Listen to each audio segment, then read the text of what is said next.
I don't remember falling asleep. All I know is I woke up in room 318. I'd never seen this room before. Not in my building, not anywhere I've been. But the second I opened my eyes, I knew something was wrong. The light was too dim, like an old motel lamp with a dying bulb. The walls were pale yellow, stained in the corners like water had soaked through long ago. The air smelled of dust, metal, and something sweeter underneath, almost like rotting fruit. There were no windows, just a door, one single wooden door.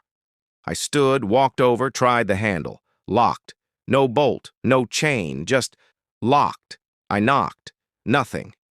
I called out. "Hello?" My voice echoed back to me like the room was larger than it looked. I tried my phone. No service, of course. Battery at 3%. Typical. I turned back to the bed, thinking maybe this was a dream, that maybe I'd wake up for real if I just lay back down. That's when I noticed the camera, mounted high in the corner, a red light blinking, watching, and underneath it, on the wall, were words scratched into the paint. "Don't speak to her." I stared at it, heart starting to race. Who was her? Then, as if summoned, the lights flickered. Once, twice, and then the door unlocked. I didn't move, I didn't want to, but my legs, they started walking on their own, toward the door. My hand reached out, turned the knob.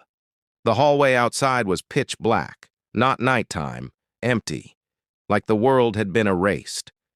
I stepped out, against every instinct in my body.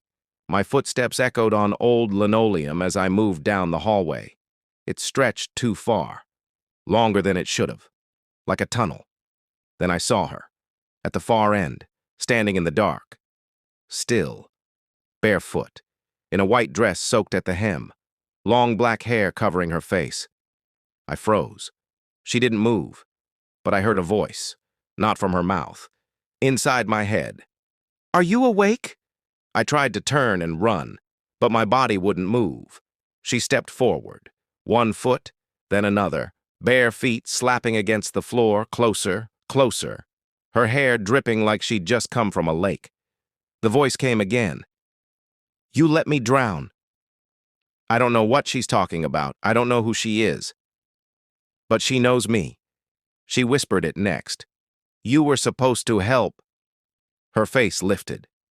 I saw her eyes, black, wide, hollow, and I remembered a lake, a scream, someone slipping under the surface, my hand reaching, then pulling back. I don't remember if I ran. I don't remember how I got back to the room, but the door was locked again. The camera was still on. The writing was still there.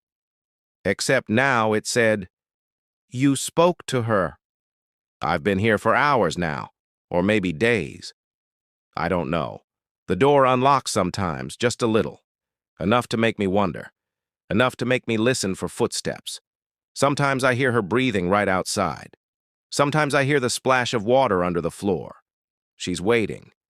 And I think, I'm not the first one here. There are scratches on the inside of the closet, finger marks on the mirror, a second toothbrush in the bathroom. Wet. I'm not alone. She's watching. Always. And every night, I dream of drowning.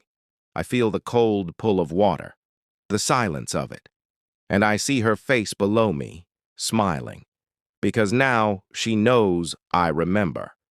And she's never going to let me leave.